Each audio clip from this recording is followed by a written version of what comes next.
Hi everyone, I'm Saliha and this is Chai Chat and Community. 15th June was Elder Abuse Awareness Day. It's hard to believe that we would intentionally harm our seniors, but unfortunately, it does happen. And to talk more about it, I am joined by Dilnaz, Isurika, and Shahaan. Hello, ladies, and thank you for joining.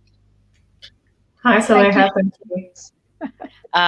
Before we start this very important topic, may I request you to tell us something about yourself? So we'll go alphabetically. And Dilnaz, do you want to start? Sure. Thank you so much, Saliha. Namaskar and welcome to everyone on the show. So I've lived in this country for 20 years in Australia, and I have seen that the community needs to be together.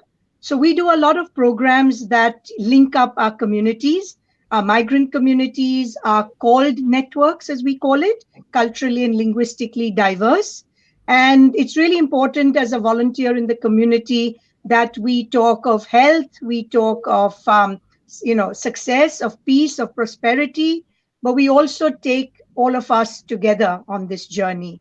So, as a volunteer in this community, it gives me great pleasure to be on this show and to talk a little more about a difficult subject, but I'm sure we'll talk with honesty and from the heart.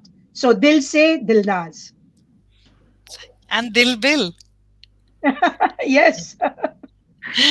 Thank you, Dilnaz. Isurika, do you want to tell us something about yourself? Yes. Thank you, Saleha, for inviting me today. And I hope we'll have a good session, good discussion with all of the panelists today. And talking about myself, I'm representing AMCS, Australian Multicultural Community Services. I work there as a project coordinator of Money Talks for Better Aging program. So Money Talks for Better Aging is to improve the financial well-being of seniors in Victoria. And this program was funded by Extra Foundation. And we do have a partnership with the Financial Council in Victoria, as well as Senior Rights Victoria. And I'm truly grateful for the partnership as well as the funding body for giving us such a wonderful project. And I hope to discuss more about it during the course of this session. Thank you. Thank you, Isurika. Shahan, now it's you. Thank you, Saleha. And can I just say it's wonderful to be in this podcast with such brilliant women. So I'm looking forward to this discussion about, as Dilnaz said, a difficult topic, but a very important one for the community to discuss. I'm Shahaan. I'm the Managing Lawyer of Elder Abuse Response Services at the Eastern Community Legal Centre. So I manage two programs. One is a health justice partnership with Eastern Health, where we assist older people who are patients or receiving health services from Eastern Health.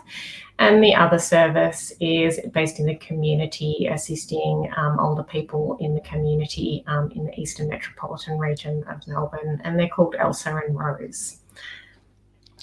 Thank you. So, Dilnaz, let's start with you. And before that, I just want to tell my audience that we are going to run some numbers at the bottom of our names. If you need assistance, please do contact them. I will put up more numbers in the YouTube video, which I will upload tonight, and that will have important and useful websites and also other contact numbers. Thank you. Dilnaz, what exactly is the definition of elder abuse and how prevalent is it in our community? Yeah, it's as I said, it is a difficult subject, and elder abuse is basically it's a difficult subject to explain. So it is a single or repeated act or lack of action occurring within any relationship where there is an expectation of trust, of care. So when you expect someone like an adult child or a grandchild or a sibling to be looking after you as the senior citizen, to be caring for you, to be doing the duty by you. And instead, when there is harm that is caused, or danger, or any kind of neglect, then that becomes elder abuse. So the sad thing is that it is something perpetrated by your own family or someone that you hold in trust. And the reason we call it elder abuse is literally because the elder person or senior person is being abused.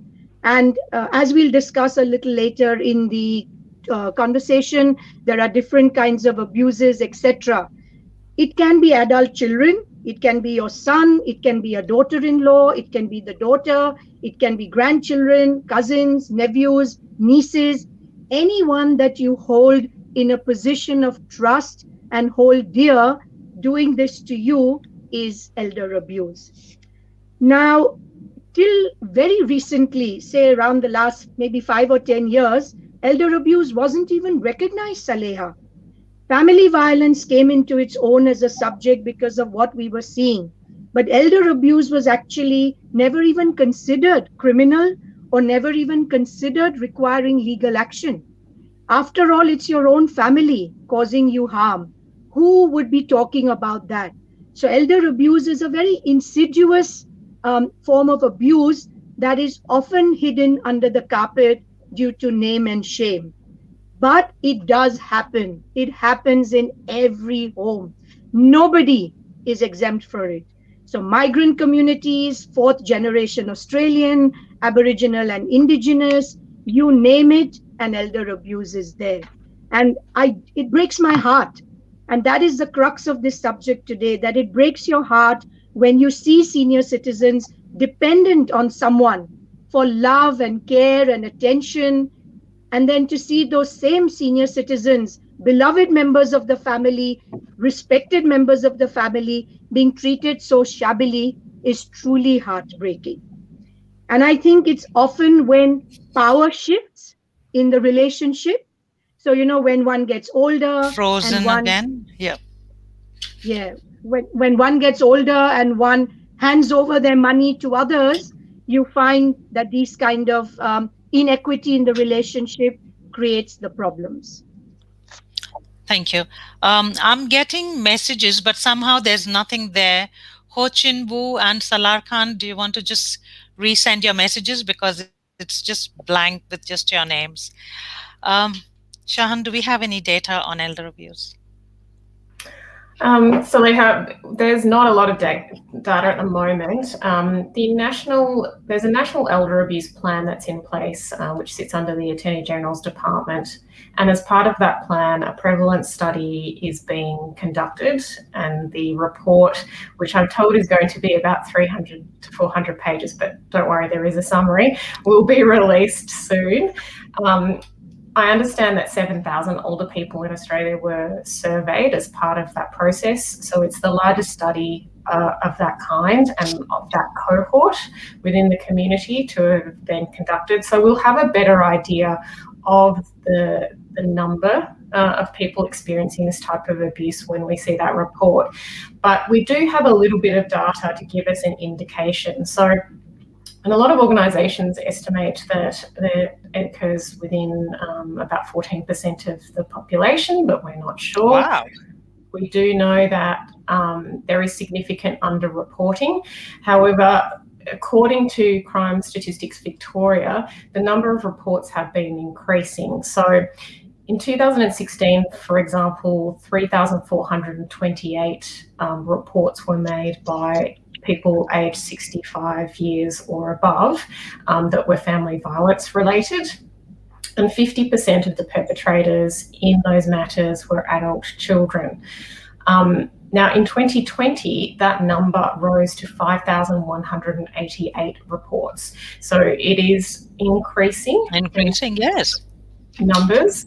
Again, 50% of perpetrators were adult children. And that's consistent with what Seniors Rights Victoria and Eastern Community Legal Centre are seeing, that the majority of perpetrators are in fact adult children. So Seniors Rights Victoria released a report not long ago called 7 Years of Elder Abuse Data, and that was based on their advice line calls. Now, in their data, they saw that over 70% of victim survivors of elder abuse were female, the remaining being male, and 91% of perpetrators were family members. The split in gender between perpetrators was almost 50-50, 54% male, so slightly more male perpetrators than female, but around women perpetrators too, really? Yeah, now that's consistent with what we're seeing. We're not seeing quite a 50-50 split, but it is, almost that split. So for us, 65% of women, we're actually seeing a higher number of male victim survivors at 35%. And in the service with Eastern Health, where we're working with patients, it's over 40% of our victim survivors are male. And 95%, so even a higher concentration of the perpetrators are family members. And again, the majority of those are adult children.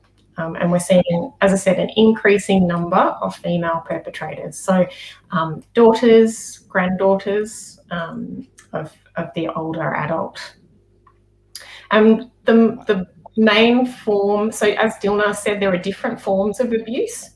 The main form that Seniors Rights Victoria and Eastern Community Legal Centre see is in fact financial abuse.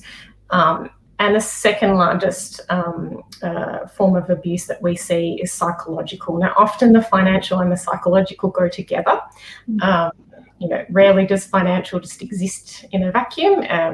So that psychological could take the form of refusing access to grandchildren. So I'm not going to allow you to see your grandchildren unless you give me that money, unless you sign over everything to me in the will, unless you make me your attorney under a power of attorney so I can control all of your finances. So there's that type of psychological abuse, other forms of intimidation, control, and then we also see some physical abuse. Now, the other types of abuse are neglect, and we have seen a few of those cases where older people were denied medical treatment, access to medical treatment, access to toileting facilities, access to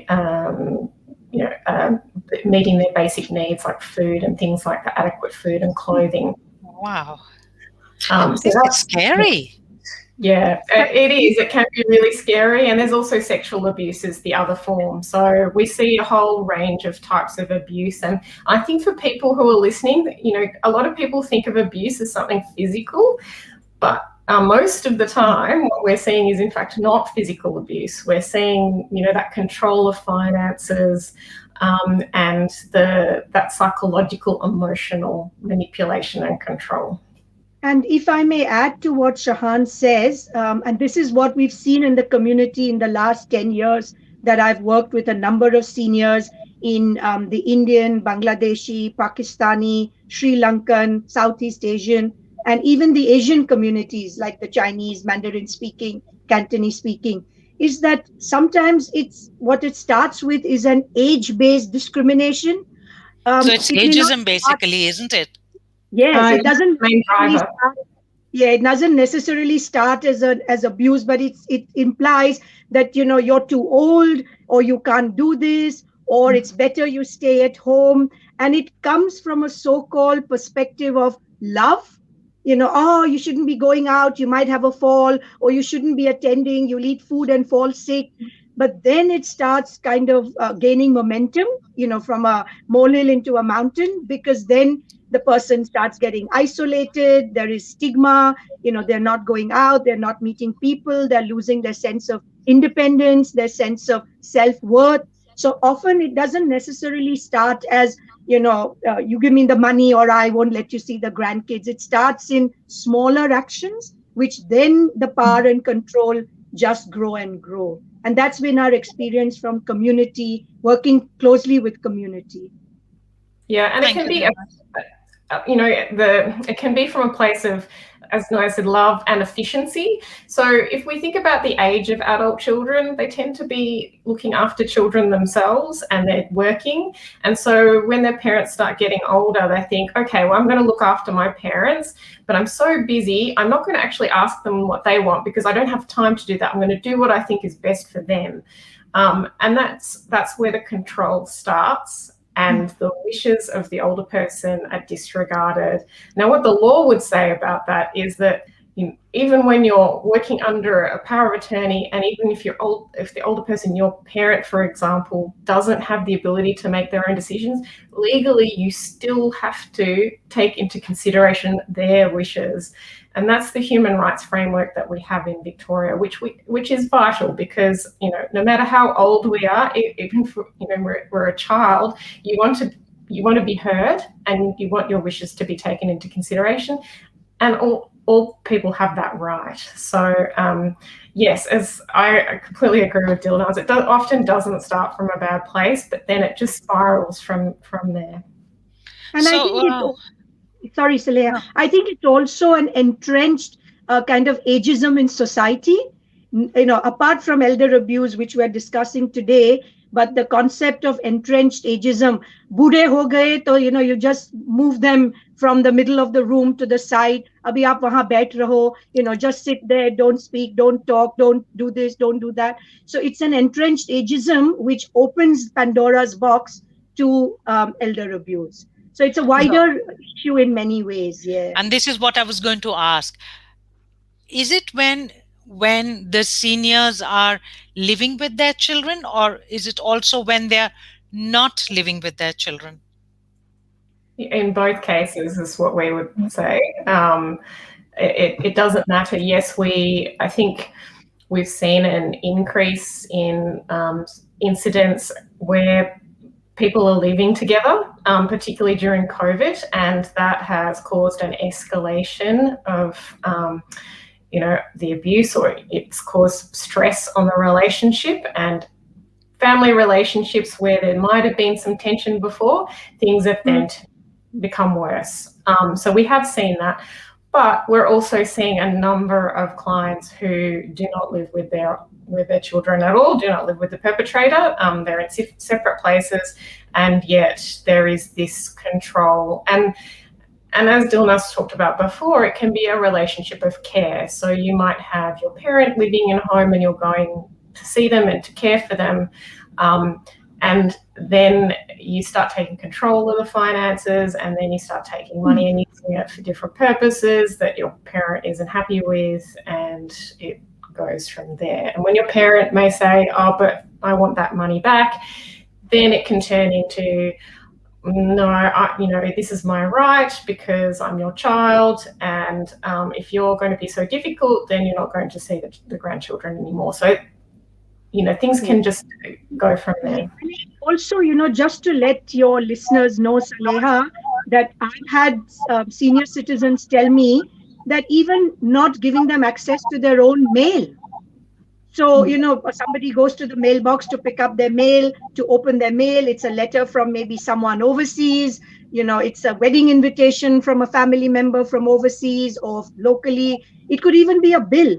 But the very fact that, their mail is taken away from the mailbox and then they're just read out the news or much later given the letter, that itself, so I just want listeners to know that it doesn't necessarily have to be just taking away the money or beating up someone or being mean and nasty. But even something like taking your senior member's mail is also a form of taking away their independence and taking away their dignity and self-worth. So there are so many different ways we see it in the community. Or locking them in the house because you think they'll be safer. Sorry, Saliha, I was just going to say, some people think it's okay to lock your older relatives in the house because you think that that's safer for them, but that is in itself abusive behaviour because you're taking away their right of movement, their right to freedom. So it's lots of little things that people may not be familiar with that actually are abusive behaviour. There are comments coming in, but I'm going to ask Isurika about financial abuse and what she does before I go through all the comments. So tell us about financial abuse, Isurika. Yes, so I would like to talk about financial abuse by quoting Senior Rights Victoria's definition of it. So they define financial abuse as the illegal or improper use of a person's property, finances, and other assets without their informed consent, or where the consent is obtained by fraud, manipulation, or duress. And also, financial abuse may occur or involve in different ways, as Shahaan and Dilnaz mentioned earlier. So some of those forms may be a family member taking a loan and not repaying back in the promise of paying it back, but they are not doing But it's a their loan, yes. repayment. Loan means Yes. you return it, yes. Yes, and also stealing money or using an older person's banking or credit card without their consent.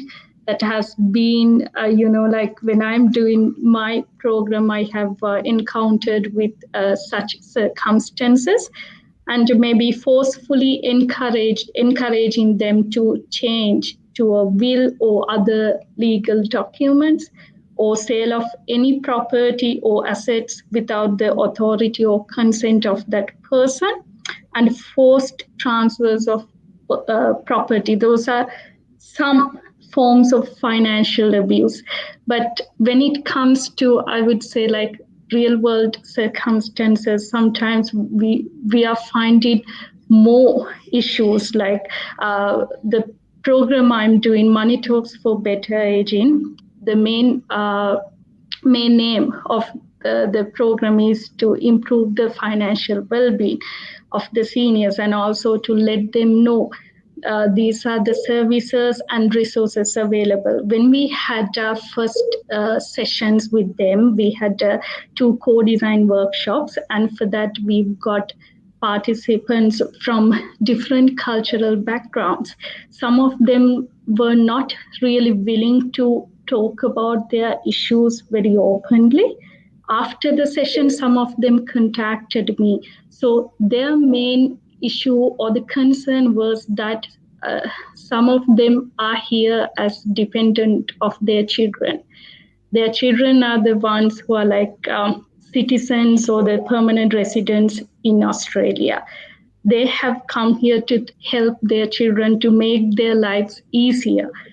So now, in like talking about my background, I'm from Sri Lanka. So in Sri Lanka, parents play a major role in a family system, but when it comes here, they have to be dependent on their children. Some of them, they are not proficient in English, so they have the language barrier, and they fear that if they do not obey to their children, they will lose their main support system here. So what are they going to do? And some of them were not aware that certain services are available free of charge, even if they do not know the no language, or even if they do not know where to access the resources and the services, still they can look for an interpreter and get the services available. So it is kind of, and at the same time, I would say, Saliha, some of them, like let's say we here we talk about giving them a loan. For an example, let's say giving a loan to a grandkid. So we are here talking about it is a right for you to get it back. It is your right. But then certain community members, We never especially ask for it. yes, seniors, were against for it. They were replying to me back, no, we don't want it. We have given it, like It's a we are not gift. expecting them to, yes, we are not expecting them to pay it back. We don't consider as a abuse as such. So it is kind of a sensitive topic. It applies differently to different contexts. So yes, it is But I more think about, within our South Asian community, yes. the context is the same, isn't it? If you give someone a gift, whether it's your son, daughter, daughter-in-law, or grandchildren, you will never ask for it because it's a Definitely, gift, yes. you cannot. I'm going to show a lot of comments that are coming up. Sorry, Dilnaz, you want to say something? Yes, I just wanted to quickly add to what Isurika said, that there are some other very common forms of financial abuse. So the grandson or the granddaughter goes to the grandfather and says, Dadaji, gaadi de do na chalane ke liye, give me your car to drive. And the parents also tell the grandparents, oh, give him the car. So the grandparent isn't using it that much. He says, oh, what is he going to do? The grandchild racks up fines and doesn't pay them. And guess who comes to the door of the grandparent? The sheriff, because the grandparent has not paid the fines, as the car was in the name of the grandparent. So that again is, you lend your car to your family member expecting them to be honest with you and to pay the fines, but when that doesn't get done, it is also a form of financial abuse. And the other very scary one that I see as a banker, and this is how I got involved in this. So the son and the father, the grandparent and the adult son, come into the bank to take what is known as a second mortgage. So if the grandfather's been living here, working here, he's paid off the mortgage, the house is mortgage free, everything is good. The son or the grandson want to start a business, take a loan. So they come to their parent or grandparent and say, would you take a second mortgage? And of course, as you said, in Southeast Asian and even Asian communities, Mandarin, Cantonese speakers, Vietnamese, Malaysian, Indonesian, we see it all. They'll say, oh, what is the issue? Of course, I'll come with you to the bank. And they nod their heads and sign. If something goes wrong with the loan, it's the grandfather or the grandparents who are out on the road. And we've had Lee Gilmore from the Sheriff's Department, from Justice Department, often come to our seminars, and he has told us that it is the most heartbreaking action that he has to do when he knocks on the door and tells grandparents in their 70s and 80s that they have to leave the house or face court because they haven't paid the fines. And these older couples, senior citizens, have no clue what the sheriff is speaking about. And they're sometimes given not even 24 hours to pack a bag and sit at a bus stop to try and figure out what do they do. Yeah. And we've seen that. We've seen them sit in a community center. We've seen them sit at a bus stop, an old couple with a suitcase. And I've stopped the car and I've said, what is the issue? Uncle, auntie, can I help you?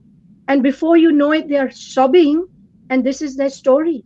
And I said, why didn't you go to a friend, somebody in the temple, somebody in the mosque, somebody, who can help you? But that's the next issue that I guess we will discuss is the name and shame and the sheer shock that it's your own family who's done it. Yeah. I'm going to show some comments of our audience who are watching. Hello, Lily. So Lily is a lawyer herself. Thanks, Lily.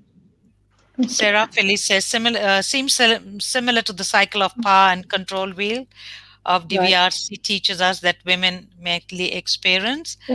So they also have something else. How can we teach elders in our local community their rights? We'll come to that later. Yep. Yeah. We will. Jaya's watching. Hello, Jaya. Absolutely right, Jaya. We do need more intergenerational programs. In the past, with the Indian Senior Citizens Association, we've had what we call as family days.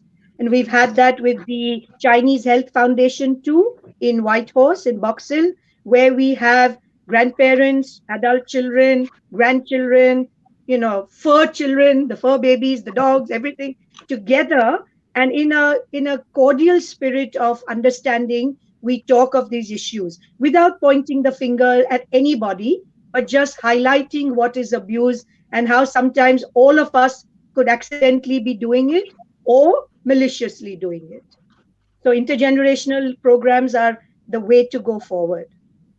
And I think it's really important to, in terms of, recognizing, as we've said, one of the key recognized drivers of elder abuse is ageism. And that ageism is not just within younger people, but it's also within older people themselves. And so working in through intergenerational programs helps us to break down those views, those derogatory views about aging, the things that we tell ourselves as we get older, that we are less capable, but the things that people tell us about ourselves, that we are in fact less of a person because we are older. But when we interact with each other across the generations, we break down those prejudices, and then the risk of elder abuse is less. Isurika?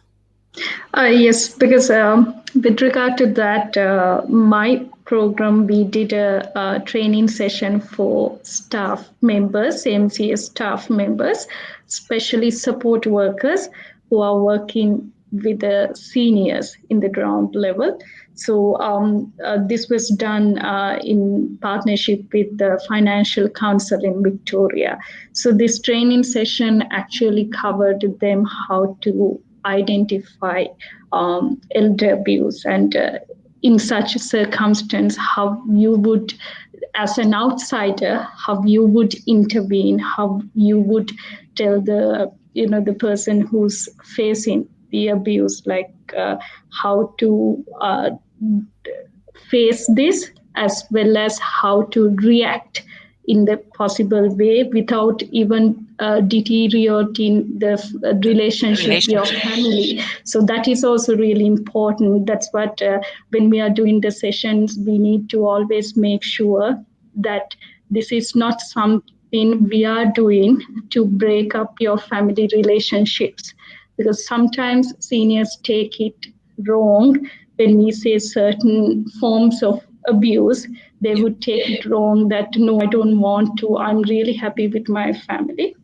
So if I come up with these ideas, then they will definitely, cut me off. But that is not, we are trying to explain to them, this is your right, you have the power, and you have to speak up, and without like keeping the calm in your family, as well as having that all these relationships, we need to speak up if there's if you're facing some kind of mistreatment or abuse. Thank you. Hello, Anand. Hello, Dilnaz has Anand. message. Yes, hello, Anand. Sharmita is my friend. She watches most of my programs. So, yes, very relevant discussion. I didn't even know this happened until I met you, ladies. So, thank you very much for putting a light, shining a light on this. We need to be talking more and more about this. So, this is for all three of you, and whoever wants to go first. Is there a lot of shame in calling out elder abuse because the family is involved? And there's also a second part to the question. Should we just do with the first part, or should I just ask the second part also? Name and shame is very important, Saleha. We do need to address it separately. I think name and shame is the crux of elder abuse. I had a lovely Punjabi gentleman put it very well for me in Hindi. He said, Naam or benam. If you speak about it, you're blamed. You become the guilty party for opening your mouth. And my reply to him was that there is no excuse for elder abuse. So a lot of our senior citizens consider it, sadly, their karma, their destiny. Often they'll put their hand on their forehead and tell me that it is my karma, that I have done a sin in my past life, and for which I'm paying in this with this kind of mistreatment. And for someone who doesn't understand where we come from with our Southeast Asian and Asian communities, it's very difficult to understand the paradigm of referring to a past life and sins and paying for it in this life. So we've gone back to senior citizens who talk about karma and name and shame, and we say that it's actually karta. And karta is a Sanskrit word which means action. Action. Yep. Choices, options. And we say it's nothing about karta. You don't have to touch your forehead in any form or way, but instead you take action whichever way you want. And that we'll come to later, as Isurika said and Shahaan said, about the different ways of giving strategies and Yeah. tools and tips. But we have to take away this name and shame and the concept of karma. Thank you. Yeah. Shahan, what have you seen? Yes, I mean, we see a similar thing. The shame is a big barrier to taking action, to reporting in the first place, and then to take any action against the perpetrator, who is usually the adult child, because it's a lot of parents feel that they have not met their responsibilities as a parent for their adult child to be behaving in this way. And then if they take any action against the child, it's also about feeling as though they are not being a good parent, because then something bad might happen to the child and they would be responsible for that. So there are a few factors involved, and Isurika, as she mentioned, there's a need to maintain the relationship. So firstly, it's I've been a bad parent because my adult child is doing these things to me. Then it's I don't want to take any action because I will lose this person, something bad might happen to them. I'm not going to go to police even though it's serious abuse, because then the police will take away my child. That's terrible. And then there'll be shame within the community because this is my child. So there's a lot of complex relationship issues that create barriers, as well as that shame element. Isurika, do you see the same? Yes, absolutely true. And it's basically, I think, like with the sessions I had with different cultures. So it's really hard. It's, as I told you earlier, this is really a sensitive topic. The issues or the forms we are talking with the Southeastern community, Southeastern Yep. Asians, Asians would be not the same with the European citizens, from European seniors. So in my program also, we developed different 2 videos with some scenarios, 2 scenarios, and we actually trialed it with different community leaders. So some of them, the reaction to that video was also different. They had a different perspectives because they have been coming from different parts of the world, bringing different values and like the ideas, but the main idea we wanted to tell you is that this is just a scenario. If you feel this is something happening to you, if a similar scenario happening to you, what would you do? These are the services available. You can definitely refer to them. And also, many of them were not aware about financial counselors, Shahaan, and the role of financial counselor or financial advisor. So we wanted to bring that message as well to them. You have to, this is your right, and you have the power to do that. So just talk to yourself, and then the services are available, doors are open for you. So just bring yourself up there. Thank you. Ja is from Indian Care. Sensitive and highly complicated topic, but we can begin with respect. And she says, respect by both older and younger people. That's true. So this is my second question about then after the name and shame. Is it true that many grandparents don't see looking after their children or, this elder abuse as a favor but an assumed duty? And this is in spite of us living away from homes. And this comes because I read an article in SBS, which I shared with you ladies, and I am in two minds. Is it an assumed duty? Or That actually brings me into what I've discovered and coined a phrase some years ago that now gets quite commonly used which is grandparenting and grandservanting. And it's a good segue because Zoya's article was a really good article for listeners who may not have read it. The gist of it is that grandparents do help, whether they've lived in India or they've lived a block away from you in Box Hill in Australia for 10 years or all their lives. They do believe that it is their duty to help. And I guess every generation, like we believe it's our duty to help our children, grandparents believe it's Yes. their duty to help their children and grandchildren. And that is in all cultures. We've seen it in, the Greeks, the Italians, Absolutely. Yes. Australians, Everywhere. Europeans, everywhere. But out of this assumed duty, or duty by default is what I call it, Saleha, from this concept of duty by default, it almost becomes a rather difficult chore for the grandparents. What happens is that grandparents put up their hand, or they are asked to put up their hand to help out with grandkids. Often, if the grandparents have lived overseas, they actually burn their bridges overseas. They sell their property, their businesses, leave their jobs, salam karke, everybody comes here to help out. But then what happens is that while they were in India, or even here before the grandkids came, they did have a life. Either they were Absolutely. working, Yep. socializing, yes, going for a walk, going to the temple, music, bhajans, enjoying life. And suddenly, what happened here with the grandkids and the assumed duty or duty by default is that there is absolutely no time for their own lives.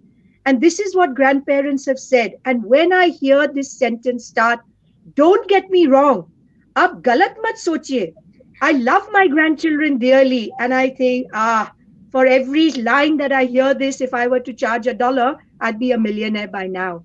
Because that's how it starts, that we love our children, but there is But absolutely no life left for them. A Maharashtrian gentleman, I pulled out the quote. He said that this is what happens to his life.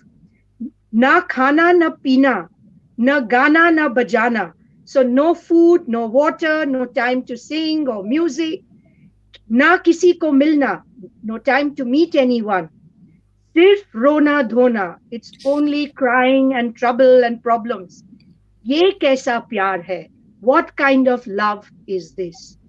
And when he penned those lines at the end of an event that we did and just put it in a little envelope and gave it to me and said, Beta, my child or young person, read it at home. When I opened that envelope, I was sobbing because I'm shivering. Oh my God. a beloved It's so grandfather who adores his grandkids, very proud. Na khana, na pina, na gana, na bajana, na kisi ko milna, sirf rona dhona, ye kaisa pyar hai.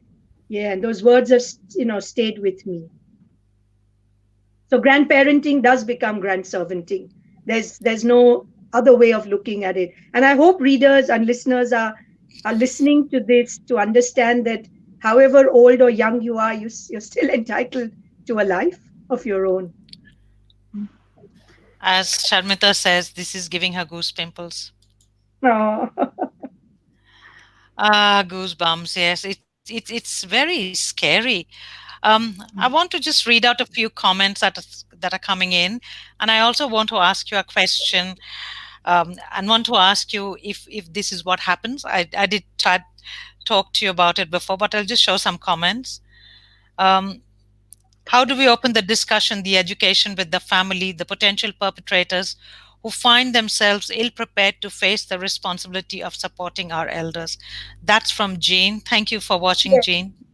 Thank you, Jean. Jean is a good friend of mine, and I have to say that Jean, I hope it's okay, Jean, but it's a compliment to you that she, with great love, looked after her late dad till he was 101, I believe. And Wow. she left her home here in Melbourne, her life, put everything on hold because she did believe that it was her love and duty to look after her late dad who lived in another state alone. But how many of us would be prepared to do that?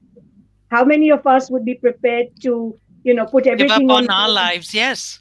Yeah, put our lives on hold to be able to A, look after, and B, want to look after. So her question is a great one. Maybe put up the comment again if it's there. Yeah, Just sure. to, yeah, just, and I guess with smaller families and nuclear families, we don't have those kind of resources, where it took a village to bring up a child. Sometimes it would be great to have a village to bring up, to not bring up, but to help our senior citizens. But sadly, that's not the case. Small families, nuclear families, your jobs take you everywhere. What do you do? Yeah, and it's challenging with the current support services that are available.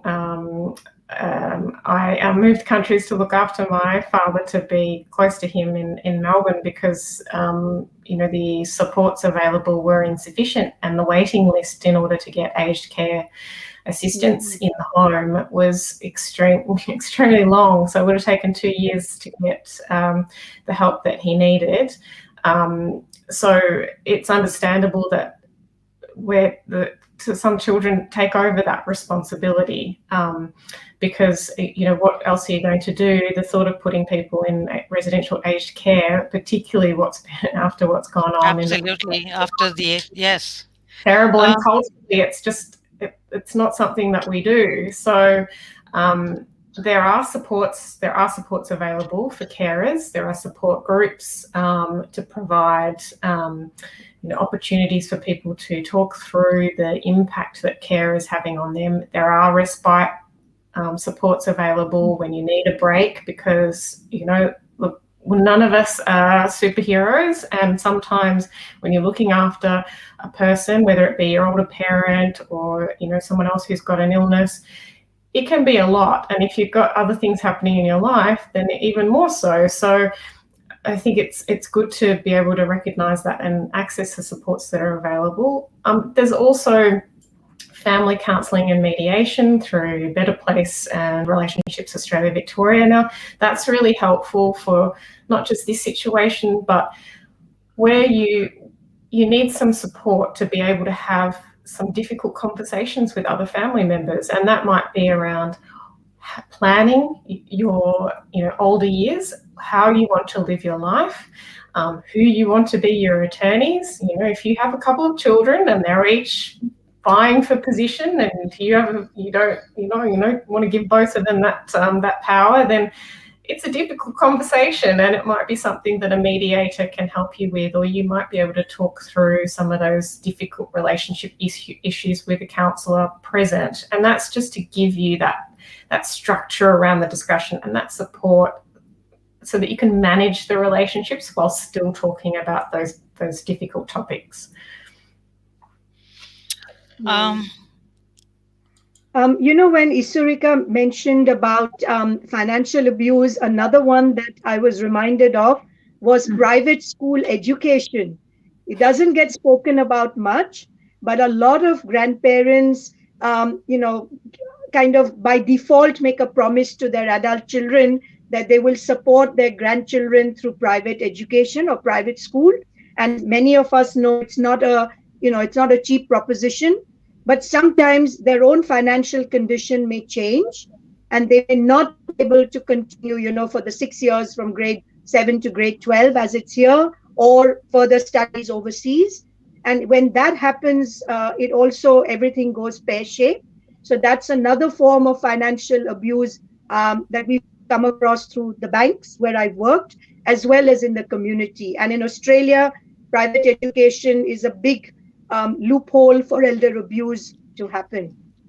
Wow. Yeah, and I think as was mentioned before, a lot of people coming to Australia, older parents, they're selling up everything in the country that they're coming from, and often they're giving it to their children, who are they might be their sponsors, if they're on a visa, with the view that they're helping their children to start out their life, and to buy a house, to put their children through school. And they are under the understanding that, they're going to be looked after as they get older. But sometimes that doesn't happen. Relationships can break down. And then it's really difficult to ask for that money back when you've given it without any expectation of getting it back. Now, legally, if you gift someone something, you can't get that back. You can only try to get loans back. So if you said, I'm giving this to you, then legally you can't get it back. So then, do these people do any paperwork at all or not? I'm just Rarely. asking because I'm just shocked. I'm quiet because I'm just running out of words. It's scary. Hmm. Yeah, So rarely. Yeah. So, we have clients who have been in that situation. They've sold up everything in their home country. They've come to Australia on a visa. They've given everything to their children, and now the relationship is breaking down. And in some cases, it's the children's relationship is breaking down, and then the child is they're going to go through a divorce proceedings, and everything's going to be split, and nothing's going to be given to the parents, and they're going to be homeless. We've had situations where the relationship's just broken down between the child and the adult parent, and again, they're in a situation where they're possibly going to be homeless.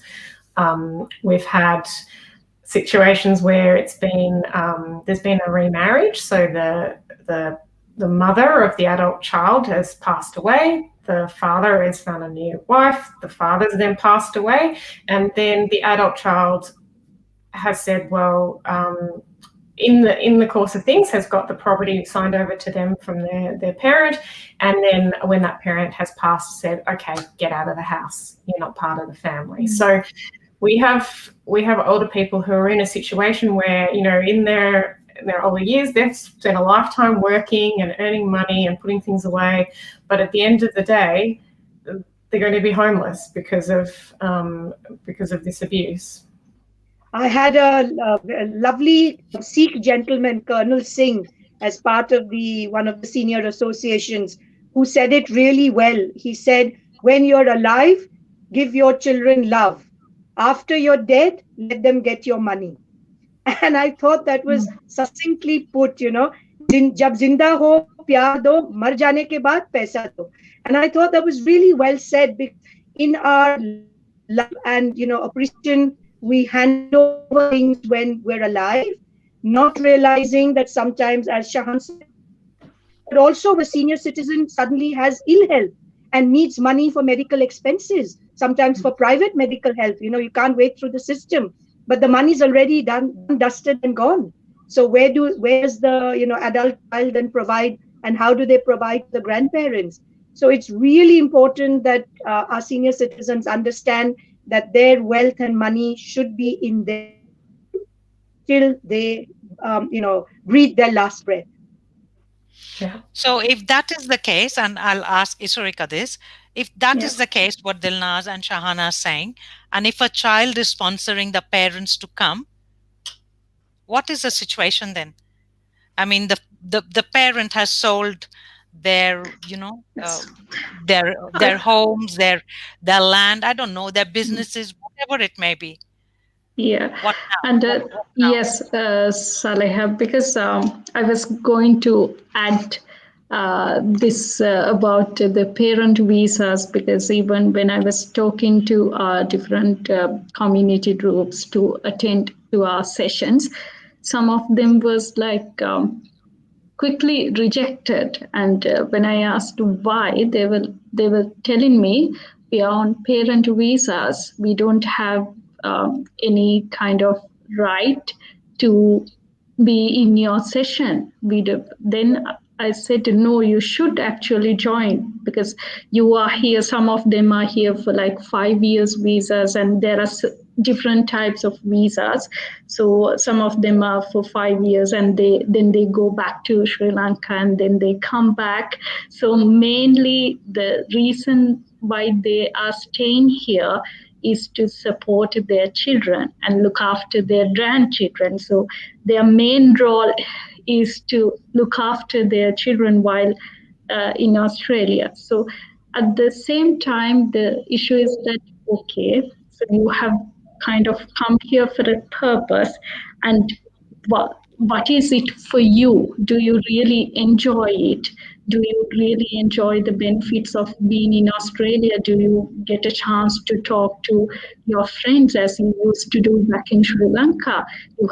Some of them have been working in the government sector for so long, having had that, kind of reputation in the society. but coming here, they are just kind of Nothing. locked Yeah, up. absolutely. Yes. Yes, in their homes and doing nothing. And so the main, even in our fact sheets, we have developed fact sheets in different community languages, 10 community languages. And there we wanted to highlight, irrespective of your visa status, if you are facing some sort of abuse or mistreatment, you can still contact us. If you're still, even if you're still in Australia, that doesn't matter your the residential status, I would say. The services are available, so speak to us. And that was like, even to be frank, even if we had the session with the Financial Council in Victoria as well as Senior Rights Victoria, and they were kind of shocked as well when people start talking, saying like, we know like this is not for us, but we would as pay for the session. When we asked why, no, we are on parent visa, so probably this is not for us, but that's okay. We will just listen to the session. But we wanted to make sure, no, irrespective of your visa status or the residential status, you have right to talk and speak up and, like access the resources or the services available. And Shahan, I think it's also better if we take this opportunity to inform our audience what services available from your end to educate the viewers. Yes. Yes. Can we do it in a minute? I'm getting a few comments, so I just thought Yes, I'll read them definitely. out. Yes. Yes, sorry. Yes. So, first, Sankit, I can see what you're writing. I will read out all your comments and ask my guest to talk about it. Farida, yes, there will be a recording available. It'll be on my YouTube channel after the show. So that's called Chai Chat and Community. Alternatively, you can send me a message on Chai Chat and Community, and I will send you the link. Thanks, Now, Farida, for yeah, joining. and now for Sankit, who has a lot to say. So I think we'll go one by one. Uh, Rational when making decisions about legal matters. One cannot be emotional. We all know that, but we never do as parents. We never ever do that. Where kids are concerned, it's only emotions. Brains don't think.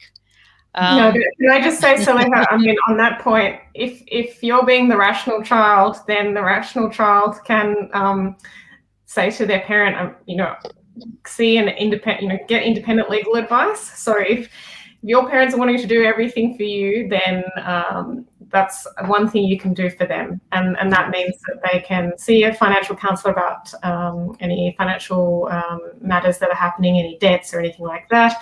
They can see a lawyer about any legal documents that need to be signed. And then you both have peace of mind that you're both entering into it with independent advice and of your free will and according to your wishes.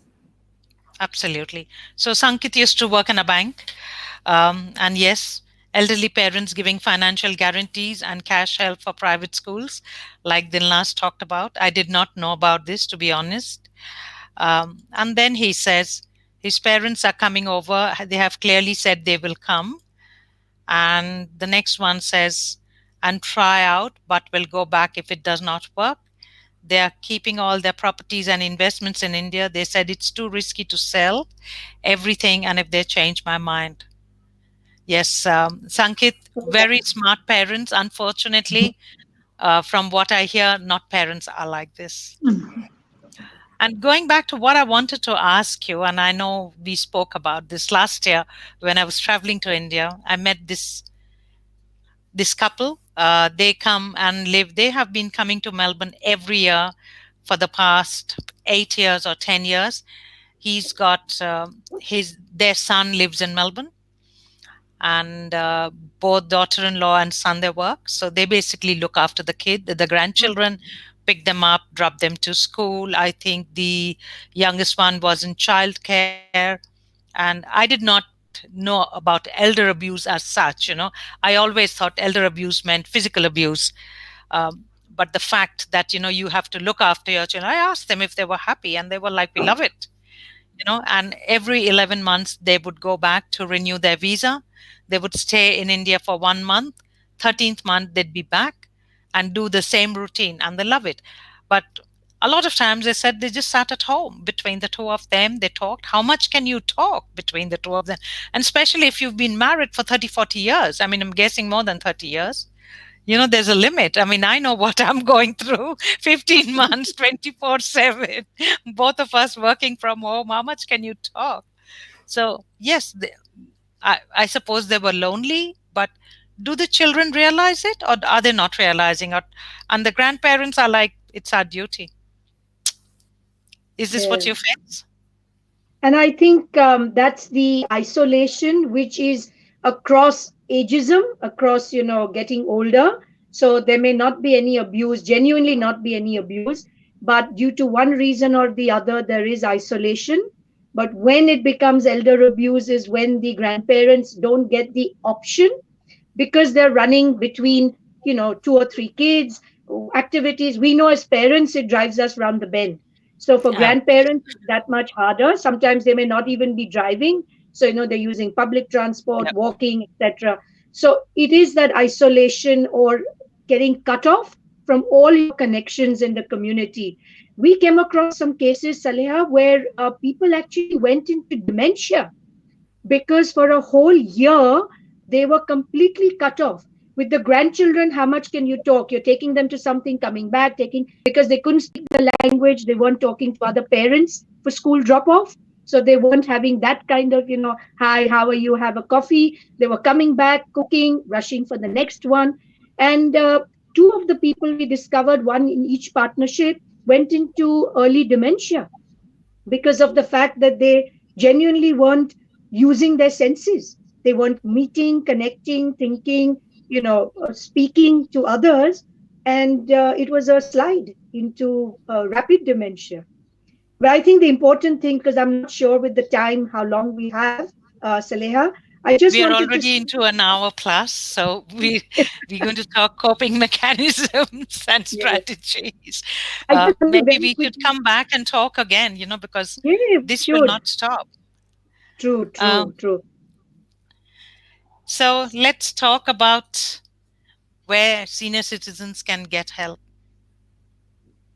So I guess Isurika will talk about the services that she provides. The services that are available through Eastern Community Legal Centre, through our community service ROSE, or Rights of Seniors in the East, which has a financial counsellor, a lawyer and a social worker who all work together with an older person. As I think we've all said during this, it's not about forcing anyone to do anything that they don't want to do. So our role is to provide options, or what we like to say is we're going to walk with the older person on whatever journey they want to take. So we will provide the options. We will support the older person in whatever option they want to take. And if they choose not to take any options, that's perfectly fine. Abuse takes power away from people. We're there to give power back, and the choice is with them. So we have these 3 professionals. There's a specialist intake officer that talks to the older person, gets the details, books an appointment. If a taxi is needed, we will pay for that. We will ensure that any interpreters are made available. If they want to do it by phone, if they want to do it in person at the office, if they want to do it by Zoom, whatever means they want to do it, we'll organise it. With our other service, it's called ELSA, or Engaging and Living Safely and Autonomously.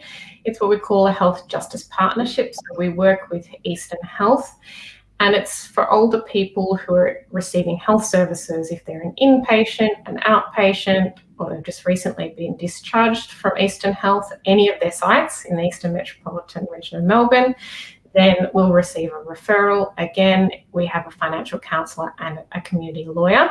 Social workers are available through Eastern Health. We will only tell Eastern Health what the client wants us to. If they don't want any information to be passed between them, then we will not pass any information. So just making sure that everyone who's listening knows that what we do is provide a confidential, supportive service. that it's completely free. As Isurika said, there's so many services that are free that people don't know about.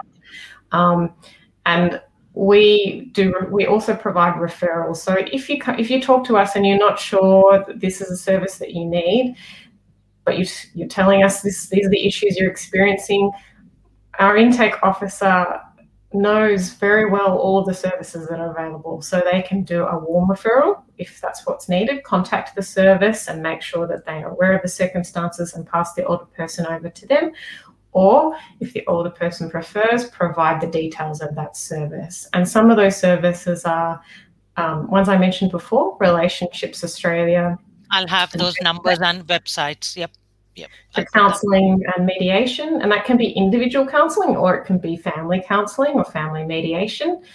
There's EDVOS, which is a family violence service within the eastern suburbs, and they provide family violence support services as well, because elder abuse, as we've been talking about, most of the cases are family members, so that is family violence under the law.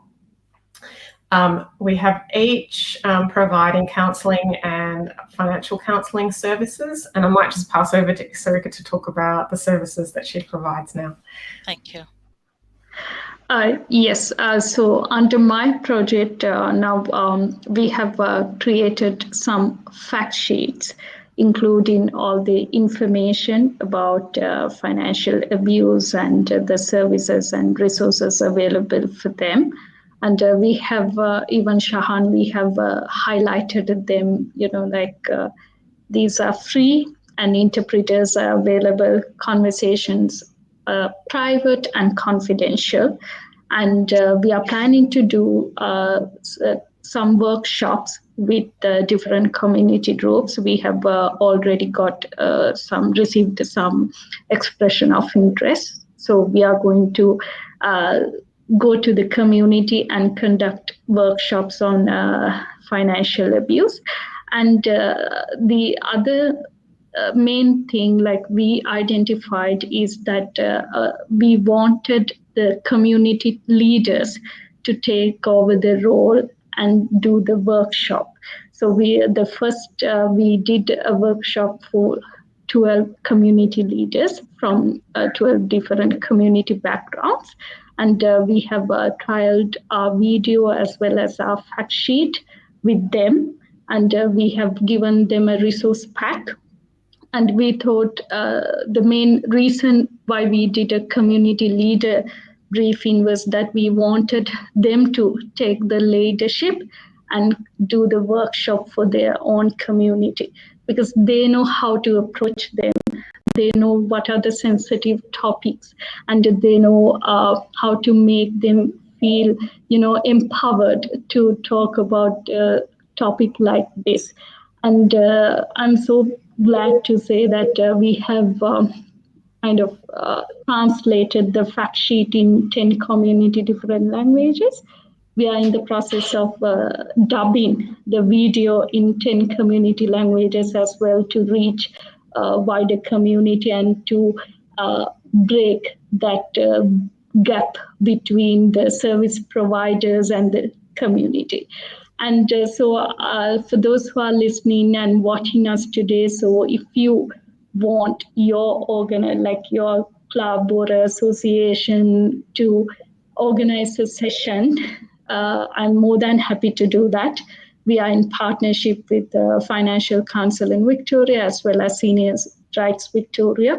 So even if you feel like you're facing any of these mistreatment, any form of mistreatment or abuse, please contact us. We can. And the number is below. So yes, we can refer to the relevant authorities. And I'd just like to add quickly to what Isurika said is, along with the community leaders or community representatives, we're also looking at faith leaders, because often, the senior citizen, yes, the senior citizen, the one place that they do go to is the temple or the mosque or, the Buddhist temple. Or the Gurdwara, yes. Gurdwara, exactly. So any mandir, Gurdwara. Now, the faith leaders have, we've built capacity in some of the faith leaders to see this just as they would family violence, because this is part of family violence. So if there's any change in behaviors, or suddenly the person stops coming to events, does not attend prayers in the temple, you can't reach them by phone, then these are some of the flags that can be raised to look at it and find out, is there some form of abuse going on in that family. So I think Anu Krishnan from Indian Care runs a number of courses called bystander training, which is more specific for family violence, so to say. But the same bystander training, how do any of us, we might be at a Diwali event and realize that someone is not behaving the way they used to, they're not laughing, joining in the songs, eating, what is going on? So end of the day, the theme for this year's World Elder Abuse Awareness Day is everyone's business, comma, it is everyone's business. So we can't turn away and say, oh, we don't know what's happening, we don't want to interfere in that family. It is everyone's business, because senior citizens are our wealth, are our treasures, and it is our business to ensure that they stay safe and respected with dignity. Thank you. Before we Sorry, Saliha, finish for the day, yes, please.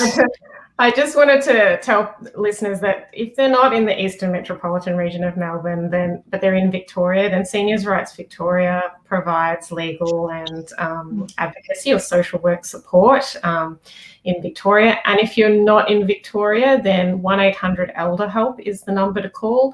Even if you forget the name of other services, if you call them, they will put you through to a key agency within your state, and they will make the referral that you need. So that's 1-800-ELDER-HELP.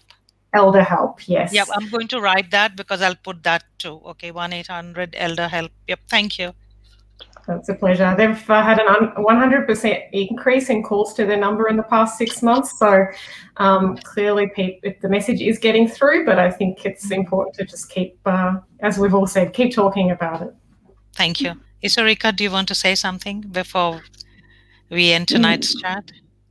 No, it's a great pleasure to have this discussion with you all. And as I have been working with this project for a few months now, I have seen how elders are suffering and how actually they need help. And but the issue is that they don't know when and where to go. So I think even this discussion would have helped many of the viewers today to get at least an idea about what is this and what's their role in if they see a situation like this. So thank you, Saliha, for joining me today. Yes. Thank you. Sanket, thank you for watching. He says, thanks, ladies. Thank you, ladies. It has been an absolute pleasure. I'm going to put it up on YouTube now, and I'll share the link with you soon. Good night. Thank you. No excuse for elder abuse. No excuse whatsoever. For elder abuse. That's right. Thanks, everyone. Good night. And Stay Thank you. safe.